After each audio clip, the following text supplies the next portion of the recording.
Ladies and gentlemen, boys and girls, welcome back to video part whatever, I don't even know at this point, of the 75k Q&A answers session. I've returned, I've had my dinner, I've got a bottle of Coke, and we're going to continue answering the questions, of which there are many.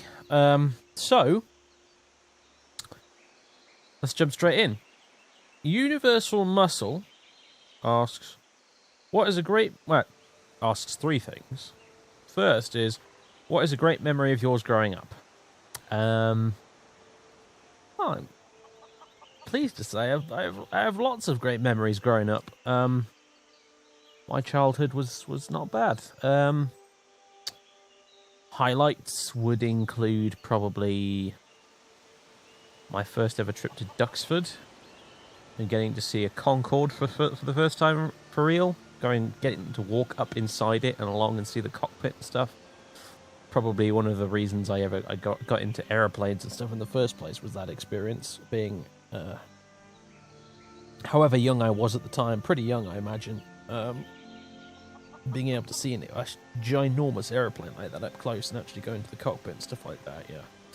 It was pretty hard as a 6-year-old boy or whatever I was back then to not come away from that and be slightly obsessed with aeroplanes ever since. There was, I remember, the family went on holiday to Yorkshire a few times. I remember one time we went to the Whitby Abbey, which is all in ruins, obviously, and I bought a wooden sword, and yeah. It's another kind of that definitely fired my young imagination at the time.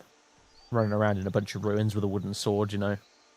It's like Dungeons and Dragons before I even knew what Dungeons and Dragons was. It was great. Loads of stuff like that. Obviously going to the beach up in Robin Hood's Bay, and then there was that one year that I think we stayed in a cottage near the moors, and there was loads of heavy rainfall. It was a year that when there was an eclipse on as well. I remember that. There was a solar eclipse. Or was it a lunar eclipse? I forget which. Anyway.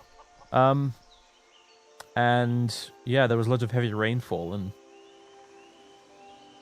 we ended up staying for like 2 weeks in this slightly damp cottage in the moors, and effectively trapped in there for like a day because there was so much water that the nearby river had sort of like burst its banks a bit, and we couldn't get the car across it without basically submerging it, so it was sort of just stuck there for a day.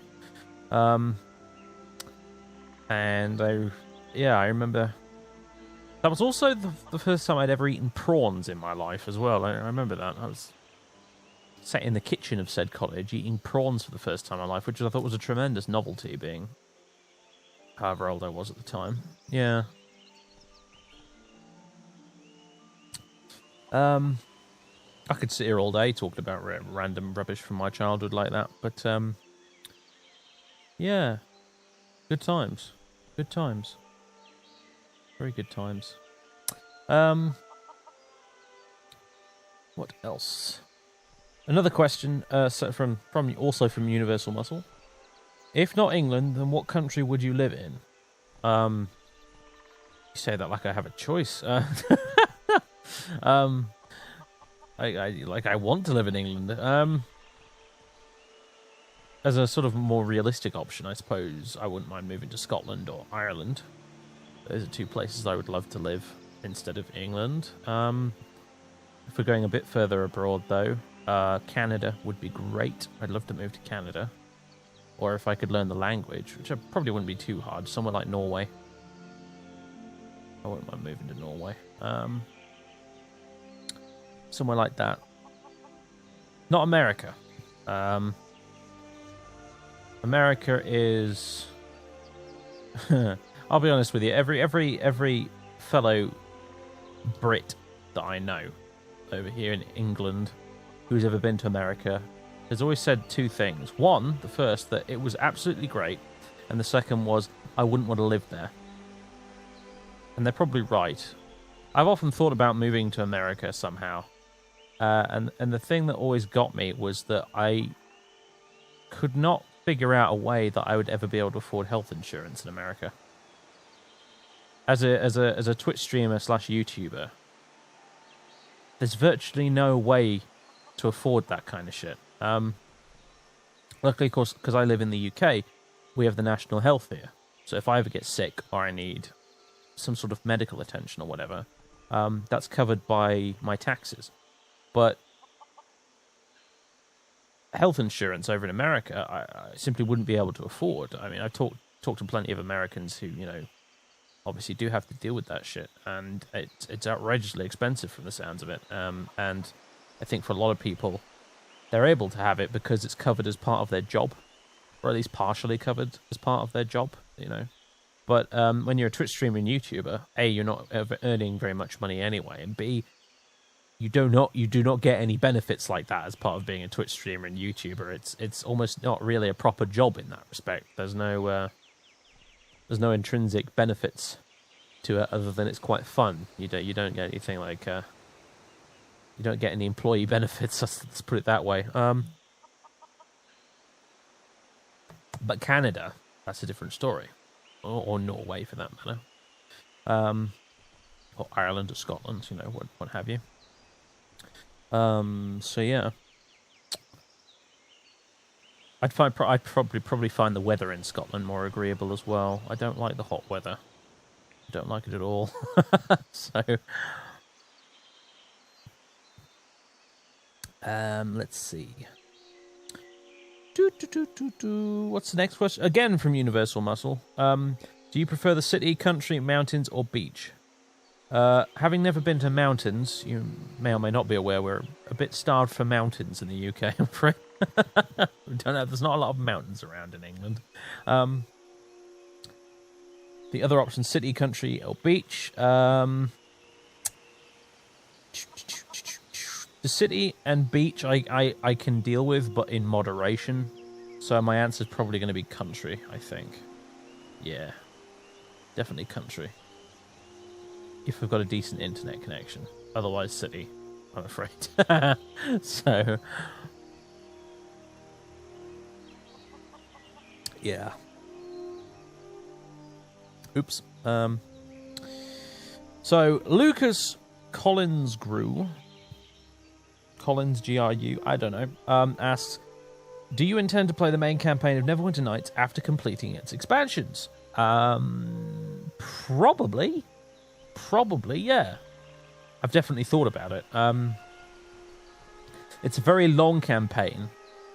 It's not generally regarded as a particularly great campaign. I have finished it before, although it was such a long time ago, I barely remember any of it. I just know that I mostly just remember getting towards the very end of it and getting extremely frustrated by trying to fight fire giants and dragons and not being powerful enough to beat any of them because I think I'd leveled up my character all kinds of wrong. But I'll definitely consider it. I might be a little more inclined to play some community modules though. I'm trying to think of what some of them are off the top of my head, and I'm drawing a bit of a blank. I think Shadows over Daggerford is one of them. Is it the Harper's Tale as well? Another one. It was the Harper's something. There's a few community modules out there that are reputedly very good, and I might be tempted to play them before I play the main core campaign of Neverwinter Nights. I mean, not to say it's really bad or anything. Just it's no masterpiece. Let's put it that way. But it is a good old-fashioned D&D romp. And I have pretty good memories of it. So it's sort of semi-planned, yeah. So Elliot of Sussex has written me a small paragraph, and I need to. There we go. I apologise, folks. The pizza I had for my dinner is not going down without a fight, shall we say. So, Elliot asks, says, my favourite Let's Plays of yours are always the Oblivion ones. I think that's the best game you've played for creating stories within the world and in gameplay, as opposed to following the story quests already in the game. That's interesting you should say that, because I think a few people have said that, and I tend to agree with them. Oblivion is the best Elder Scrolls game Well, I don't know. Morrowind, you could probably do it too quite easily, but Oblivion definitely seems to be one of the best Elder Scrolls games for telling stories that are not epic world-saving quests. If you just want to tell the stories of particular individuals that inhabit the world and get up to some fun adventures, but nothing particularly insane, Oblivion's kind of a good one for that. I mean, my favorite Oblivion Let's Play to this day, one of my favorite Let's Plays of all time, is Squee's Oblivion Let's Play, where he played a thief called Squeeper. And it was wonderful because it was not an LP in which his character became the ultimate badass hero and saved the world from Mehrunes Dagon, blah, blah, blah, blah, blah. Well, not that there's anything wrong with that. Obviously, Claudius right here has saved the world from big bad dragon Alduin, but sometimes you don't necessarily want to tell that story, do you? Sometimes you want to tell us something a bit more small scale, a little bit more personal. And Squeeze Let's Play did tell a tale like that. It was not about saving the world. It was about one guy trying to save his best friend. And it was all the more enjoyable for it, I think, because it had some stakes that actually felt relatable and made the whole thing a lot more interesting to watch. It's a really good Let's Play. You should definitely watch it if you never have.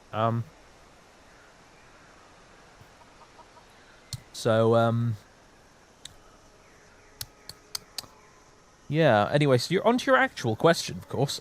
So my ranting and aside, rambling nonsense. I was wondering if you knew of any games that play in a similar way to Oblivion, aside from other Bethesda games. Also, what was the music used in the character intro for Arthur? It was a banger. So the character intro for Arthur, I believe it was...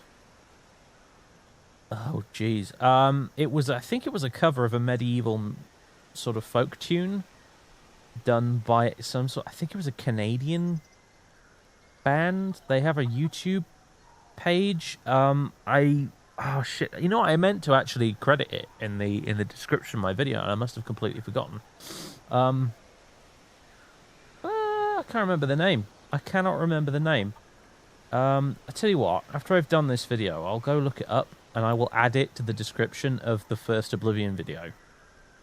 It down in the description or somewhere. I'll put a little credit and a link to their YouTube page because I meant to do that. By the sounds of it, it looks like I've forgotten to do it. So I will do that after recording this video. So by the time you see this, if you go check the description of episode 1 of Oblivion now, it should be in there somewhere. So anyway, what was the other thing? Any games similar that play in a similar way to Oblivion? Right. Well, weirdly enough, actually, Kingdom Come Deliverance is sort of like that in a way, I suppose. A little bit. Not quite the same, but Kingdom Come Deliverance is a good game for just saying hang the story and wandering off to do your own thing in that little medieval world. I'm trying to think of other games. See, this is the thing, and this is why Bethesda games are such a big deal, and why we spend so much time complaining about the buggers, because the exact kind of experience you're talking about cannot actually be found in a lot of other games, can it really? It just can't. And that is, because I don't think very few other developers have even tried to create a game like that. Which is why we always rag on Bethesda all the time, because they sort of have the monopoly on that kind of experience, don't they? So,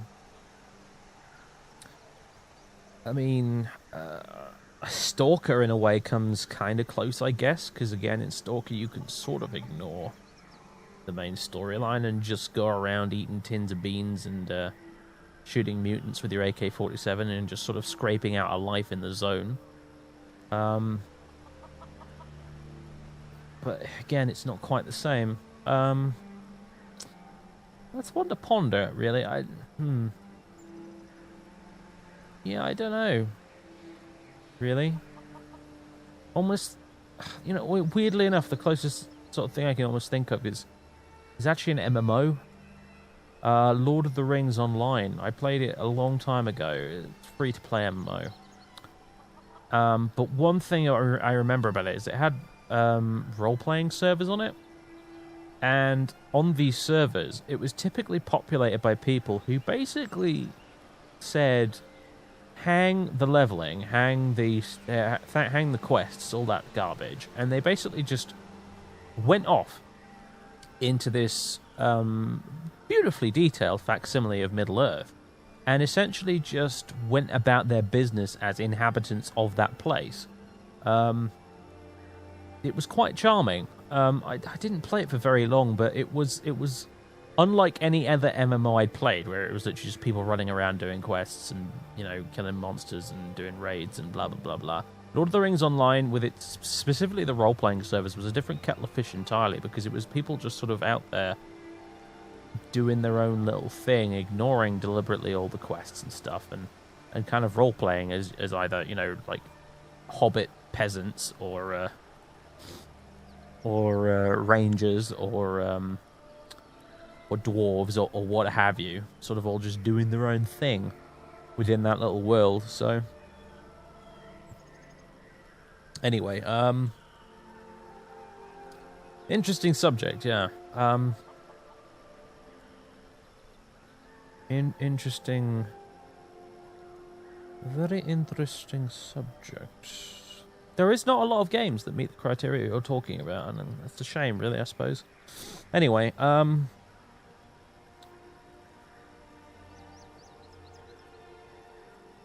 right, moving on. Dean Goldenstar asks, I know it's cliche and all, but what games do you consider the most momentous in your life?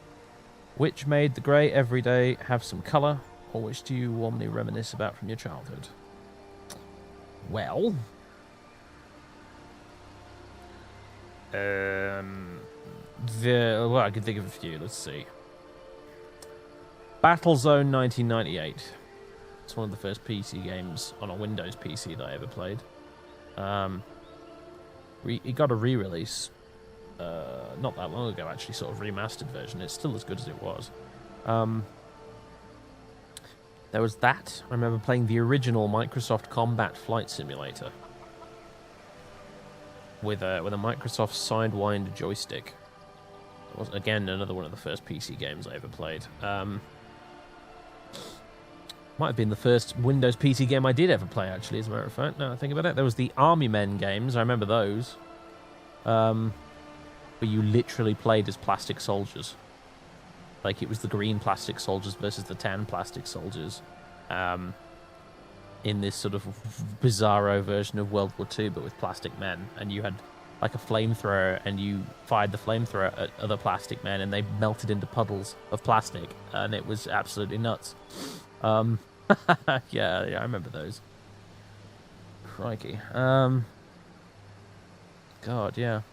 I remember a game called Dungeons & Dragons Heroes. That was sort of a Diablo-style hack-and-slashy RPG type thing. And shortly after that, I remember playing a game which was... It was a Baldur's Gate game, but it wasn't actually Baldur's Gate. It was Baldur's Gate Dark Alliance 2, which was, again, another Diablo-style spin-off of Baldur's Gate.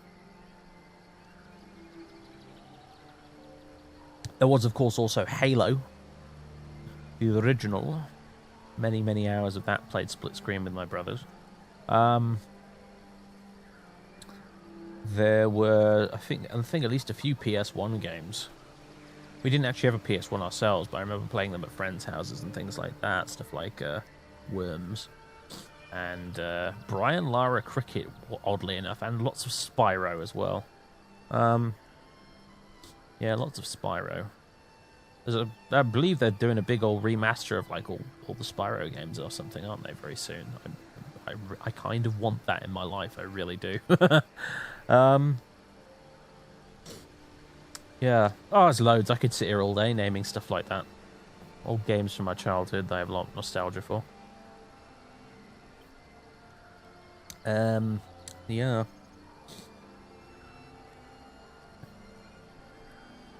Of course, there was obviously there was when I first encountered Morrowind, which set me down the path I currently see myself on here.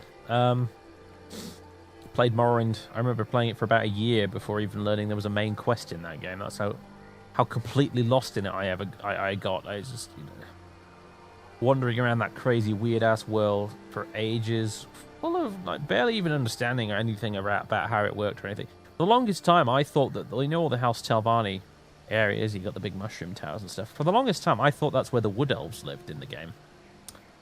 I just sort of assumed, because it was all big mushroomy tree type stuff, I thought, oh, this must be where the Wood Elves are from.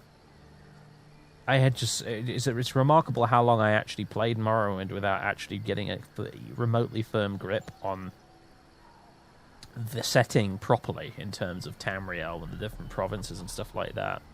It's funny, really. Yeah. It's because I didn't stop to read the books and the dialogue and stuff very much when I first began playing Morrowind. I mostly just sort of skipped through the dialogue and ran off to kill things and used gold cheats and all that sort of stuff. I think that's how a lot of us first got into those games, really, the Bethesda games. Like, we all like to hardcore role play it now, but sometimes I think we forget that actually when we first got into playing Bethesda games, we treated it like Grand Theft Auto. And I think that's how a lot of people do still treat it, actually, so... I'd be surprised, in fact, if the majority of the players who play these games still treat it that way, so... Anyway, moving on. Again, I'm spending so much time on these questions. I really should speed it up, shouldn't I? But never mind. Plywood Man. That is a fascinating name for a superhero, is it not? Plywood Man. Anyway, Plywood Man asks, why did you abandon the Baldur's Gate Let's Play? And the answer is, well, for one thing, which Baldur's Gate Let's Play? I've done 3. And the answer for all of them is the same. I don't like Baldur's Gate very much. It took me 3 attempted Let's Plays to figure this out, but I really don't actually like Baldur's Gate very much.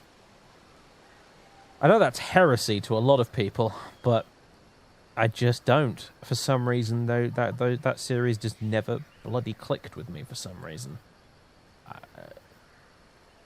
Did I just say for some reason twice? I'm losing the plot, folks. It's really hot, and it's getting really late now. I'm tired. But yeah, I've tried so hard. It's another one of those games, like Daggerfall. I've tried my best to like it, but the game just wants me to hate it. I've done 3 attempted Let's Plays. I did 2 attempted Let's Plays of Baldur's Gate 1. I've attempted Baldur's Gate 2. I think I've just come to accept the fact that I don't like Baldur's Gate and Baldur's Gate doesn't like me. And yeah, that's why I've never finished any of those LPs, because I rage quit effectively, is what I'm telling you. Featherhead Fletch asks, what upcoming game releases are you most excited / looking forward to? I'm sure we already answered this one. I'm sure we did, because I talked about Cyberpunk and Halo Infinite, didn't I? Yeah, we pretty much already have addressed this one. I need to scroll up. Okay. So Emil Prestiard asks, hi Jingles, let's talk about Idris. Ever thought of bringing him back? You could mod Oblivion and retrace some of the steps and start a new Let's Play just after Idris joined the Arcane University. Anyways, keep up your amazing videos, man. Cheers. The short answer is no. No, I haven't thought... Well, actually, I have thought about bringing him back, and I thought about it, and I decided, no, I'm not going to bring him back. Even though it was within my power to do so. By this point, Idris is such a long time ago that a lot of the people watching my videos don't even remember that. They haven't watched that series. So, to bring Idris back after all this time, as opposed to creating a brand new character and a brand new story with Arthur, didn't make a lot of sense to me. Because I would have a huge number of viewers being like, what? Who the fuck's Idris? Whereas I could make a brand new Let's Play with Arthur, which requires no context at all whatsoever to get into, because it's a brand new character, which means that all of my existing subscribers and viewers could watch it, and more to the point, new people could watch it, as in people who've never been to my channel before could watch it, whereas bringing back Idris again would not really, it wouldn't bring any new viewers in, would it? Really? So, yeah, that's the short version of that. I could theoretically bring Idris back, but at this point, I don't see a reason to, honestly. Other than pure nostalgia, and pure nostalgia is not a reason alone to do anything, I'm afraid. So, Isaac Granger asks, expectations for Elder Scrolls 6. I have no expectations for Elder Scrolls 6 at this point. None. Other than, well, I do have one expectation, and that is that I will probably be disappointed by it, because it's been a while since I've not been disappointed by a Bethesda game. So that's probably the only expectation I can reasonably have at this point. I will probably be disappointed about it, and I don't know what else to say other than that. Daniel Backer asks, after the success of Total Warhammer and Total Warhammer 2, a few people have suggested a Total War 40k game. Do you feel 40k could work for a Total War game? No, is my answer. I'll explain why. So, the way Total War works is it works around a concept that tabletop wargamers call rank and flank. What rank and flank means is the system, the battle system in Total War effectively works by simulating large blocks of soldiers marching together in regimented units. Then, crashing into each other, fighting each other, and, running away and doing what have you. But the essential core concept is, and this is how... The reason that it's been... that the Warhammer Fantasy universe was such a good fit for the Total War series was because Warhammer Fantasy on the tabletop played in the exact same way. You had large blocks of soldiers on square bases in big rectangles that you moved and shunted around the battlefield, and they marched in regiments, in ranks, and a big part of winning battles was flanking your enemies and surrounding them, as you do in Total War games, hence the term rank and flank. That's what Total War is built around. Big blocks of men marching about and stabbing each other and retaining, staying in blocky formations. 40k is a completely and utterly different kettle of fish. 40k is about lots of very small units of infantrymen running around using 20th century infantry tactics, hiding in craters, hiding in ruins, climbing up onto balconies, shooting guns at each other from half a mile away, throwing grenades, doing all of that stuff while backed up by aircraft and artillery and tanks, and in 40k's case, giant walking robots and stuff. That's not what Total War does. Total War does large blocks of men marching around in an open field. 40k is about lots of tiny men in little squads scrabbling around like rats in the dirt in trenches and shell craters and ruins.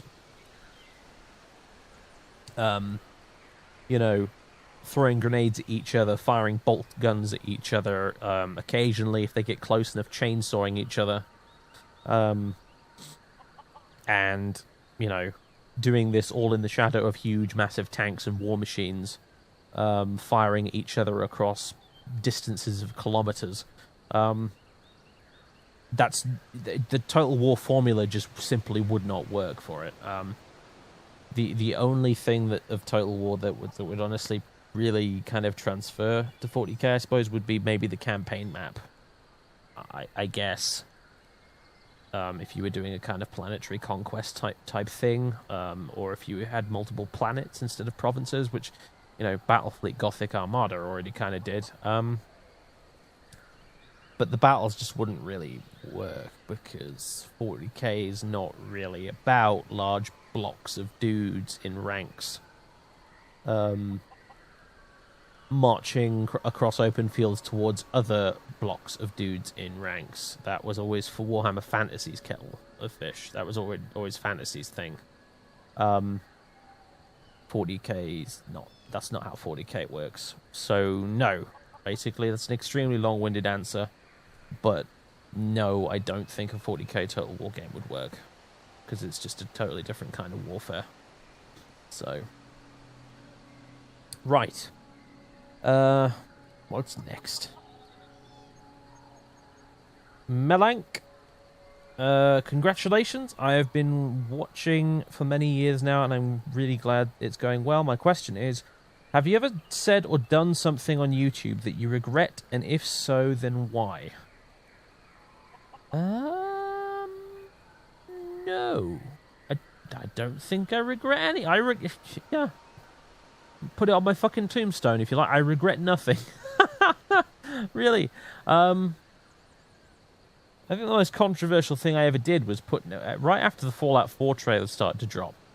I put out a video basically explaining how I'd watched the trailers and I wasn't particularly fussed about it. I was a bit nonplussed. I wasn't that impressed with what the game looked like and blah blah blah. And everybody jumped on me for being way too negative and told me to shut up and blah blah blah. The video got loads of dislikes. And in the end, I don't regret it because it turned out I was right and everybody who told me to shut up was wrong. The game did kind of suck in the end and there was a big backlash over it, and yeah, Fallout 4 is not the most popular Bethesda game ever made, and I feel somewhat vindicated, frankly.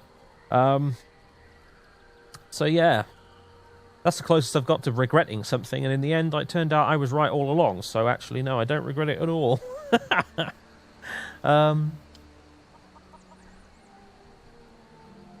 Yeah, no. I don't think I've ever done anything that was outrageously stupid that I do regret. Luckily. Consider myself pretty lucky in that regard, I guess.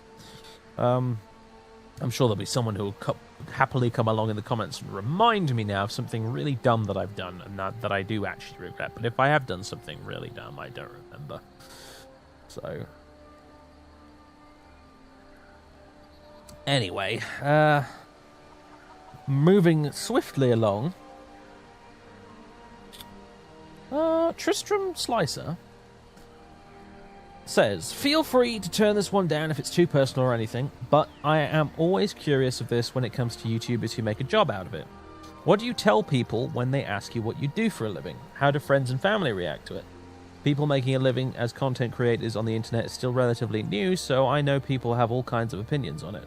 Keep up the great work, Dave. Yeah, that's a fun one. Most of the time, I'll be honest with you, most of the time when someone asks me what I do for a living, I just make something up. Because it's easier to explain. Like, I'll usually just say something like, oh, I work in IT. Or, or something like that. And if they don't ask any further questions, then that's fine. Because it's just, especially to people who don't really understand the whole concept of YouTube and Twitch, it could be, you can spend like a good while trying to explain what the heck it is I actually do for a living. So that they understand it. So I just, I work with computers, or I do IT, or whatever it is. But yeah, because quite often what will happen is I'll be like, oh yeah, I do YouTube and stuff. And if it is someone who does at least understand the concept of YouTube, they're like, oh really? How'd you get paid for that then? Is that is it from people watching your videos? And I explain that yeah, you've got ad revenue and there's Patreon as well. And of course I have to explain the entire concept of how Patreon works as well. And Twitch and live streaming and that sort of thing. And then they'll inevitably ask me, oh, so what sort of videos do you do then? And I'm like, well, I play video games. And they're like, really? What games? And I'm like, Skyrim and, old RPGs and stuff that you've honestly never heard of. And yeah, at which point they kind of glaze over and they're like, oh, really? That's interesting. And I just sit there wishing I'd just said that I work in IT. So, as far as my family's concerned, they're really cool with it. Honestly, my brother obviously he just he watches YouTube. He's like you or I. He's well into this world of YouTube and Twitch and stuff like that. As for my close friends and stuff, they've known I've been doing this for years, so it's just a sort of normal thing to them. And my father, he certainly at least gives the impression that he's quite proud of me, honestly. Which is obviously interesting because my dad's one of those people that just does not get technology. You know, he grew up in like the 60s, so you know, computers and stuff, like he's never really managed to get on board with them at all. But nevertheless, he seems quite impressed. I think mostly because, honestly, it's because he never ever had to lend me money when I was at university as a student. Because obviously I never needed to borrow any money because I had YouTube basically paying my bills. In addition to obviously my student loans and shit like that. But it meant I never had to borrow money off him like my brother did. So from that perspective, I think it was that part at least impressed my dad. So from that point onwards, he's always kind of had a healthy level of respect for what I do. So yeah. But yeah, it's an interesting question. And yeah, generally speaking, my default is I just make some shit up because it's so much easier than trying to explain what the hell a YouTuber does. So I've never had any, if you want, in case you're wondering, I've never had anybody be like, oh, stupid, you should get a proper job type thing. I've never had that from anyone. I think most people are far too polite to say anything like that, even if that's what they really think. So, yeah. Right, next question then. So, as this is from Mr. Jacob Pat. As somebody who has been inspired by you to start creating content for YouTube, what kind of basic advice do you have? I know, very vague. Also, do you have trouble keeping to a schedule, and what do you do to make sure you stick to it? Well, I don't really have a schedule as far as YouTube is concerned. I've tried doing a schedule in the past; it never ends well. So I can't give you any advice to sticking to a schedule there because I've never been able to stick to one myself. I do have a Twitch streaming schedule, though, and I have stuck to that quite religiously. And the only advice I can offer as far as that's concerned is to just make it a habit. Force yourself to make it a habit until it becomes a sort of natural thing.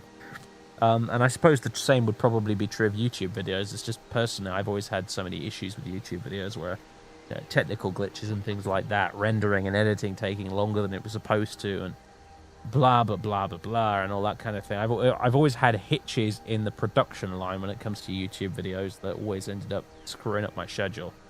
Real life stuff interrupting my ability to make videos, blah blah blah, you name it. Just everything has always gotten in the way. But with Twitch it's different because you just you run up OBS and you hit start streaming and that's basically it. No further mucking about required, so it's much easier to keep to a schedule with that because it's like being on a radio show. You go on air and then you just start talking and then that's it. So yeah, and as far as that was concerned, like I said, just make it a habit, and once it's a habit, it's easy. So in terms of other basic advice, well, I guess there's the old chestnut, be yourself, right? Be yourself. Don't try to imitate anyone too much, because people will immediately point fingers at you if you do that. Even if it's undeserved. People are very accusatory like that. People love to point a finger and say, you're just copying that person. Never mind the fact that you're good friends with the person they're talking about, and that you both actively work on shit together, and, are both glad that there's more people doing that kind of content, But people can get very vindictive about that. So the whole cliched be yourself thing, actually, there's some truth to that when it comes to stuff like YouTube. Also, I would say, try to stick to making videos about stuff that you're passionate about. But at the same time, when you're first starting out, save the good stuff for later. The stuff that you're really passionate about, like your favorite game of all time, don't start with that if you can help it, because your early attempts at making YouTube videos are going to suck.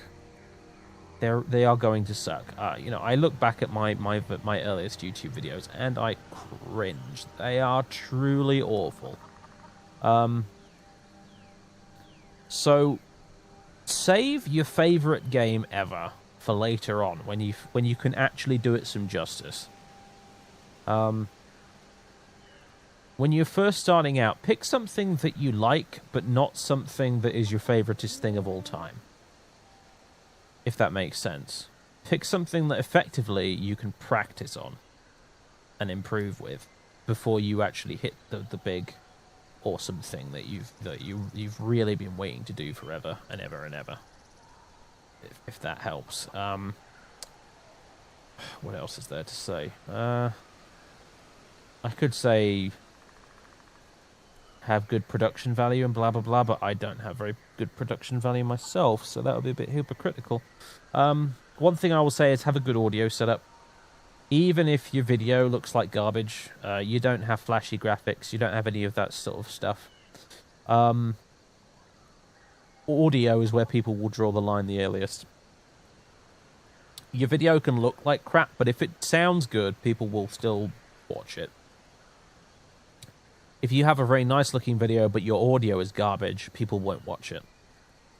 People are very, very, very picky about audio. If you use an absolutely god awful shitty microphone, expect people to switch off and not watch, because listening to a god awful shitty microphone or really badly balanced audio where the game is overpoweringly loud and your voice is really quiet, people are not going to want to watch that. There are videos I go back to and still watch to this day, like Variax's old Oblivion Let's Play and his old Morrowind Interactive Let's Play and stuff like that. You can still go back and watch those. And in spite of the fact that they're in 480p, in really old-school, blurry, low-resolution, 4:3 aspect ratio, they're still very, very watchable because the audio balance and audio quality is surprisingly good, even by today's standards. Because Variax, to his credit, managed to balance the audio superbly in those videos. The game audio was just the right level compared to his voice. And what that means is even though visually the videos look dated as all hell, you can still go back and watch them and it's still a pretty enjoyable experience because it sounds good. If it sounded like, I mean, you compare it to like my earliest videos, like my earliest More Oblivion videos where I was using the world's shittiest mic ever. They're pretty awful to try and sit through, purely because the audio in those videos is truly terrible. And to be honest with you, I don't think my audio ever really got to a point where it was truly any seriously good until I got the microphone I'm using right now. And I got this microphone as a recommendation from another streamer friend of mine, for which I am eternally grateful, to be honest with you. This microphone I'm using, it's a Shure X. A bunch of letters and numbers. It doesn't have a useful, handy name, I can tell you, unfortunately. I think it might be listed in my specs on my About page, but I'm not sure. But it's an expensive mic, but it's a headset mic, and it's a condenser mic, and it has an audio box it plugs into, and so on and so on. It's a very fancy setup, but it has improved the audio quality of my voice back tenfold versus what it used to be like. And I couldn't imagine going back to a different mic.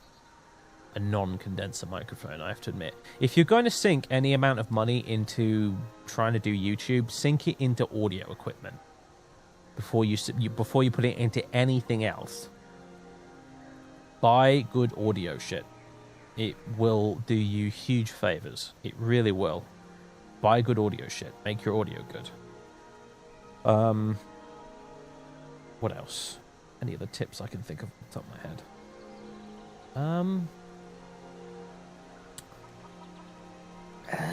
Don't get into it with the expectation of making lots of money, obviously, because you won't.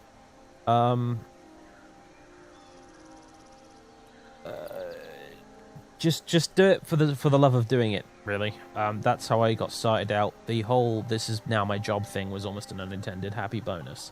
I never went into YouTube intending to make it a job, to get paid doing it even. I just started off as a hobby.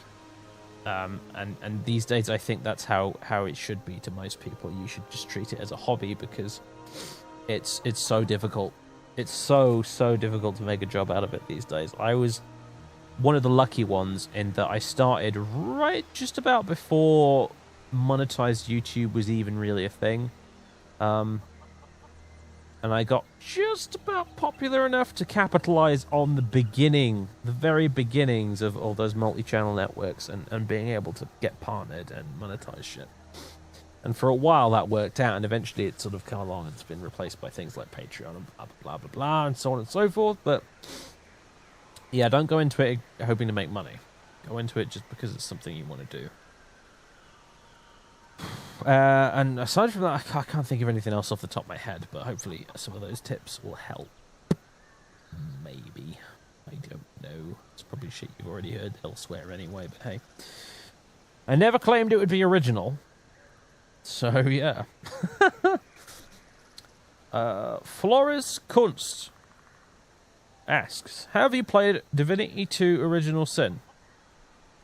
If so, what are your thoughts on the game? Also, a role-playing playthrough would be pretty awesome. The definitive edition will be releasing in August, just saying. Fuck me, there's already a definitive edition coming. I swear to God, the developers just... They release, like, the same game twice in 1 year these days. Yeah. Well, I have the regular edition. I don't know what the honest God difference is at this point, but I have the regular edition of Divinity Original Sin 2. I've played a bit of it. It's pretty good. It's all right. I enjoyed it, kind of. Not enough to play it to completion, I'll be honest, but that rarely happens with RPGs nowadays for me. So that's no real personal slight on it at all. I just have a really short attention span these days. Yeah, it's quite fun. I might do a video series on it one day. Yeah. I don't have any concrete plans right now for it, but it's on my list, so to speak. So, yeah.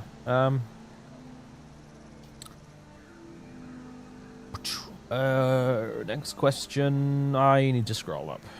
Stand by. Actually, I need to end the video, because by my calculations, I've been talking for about 40 minutes now. So, yeah, I'll be right back in the next video. Whoops.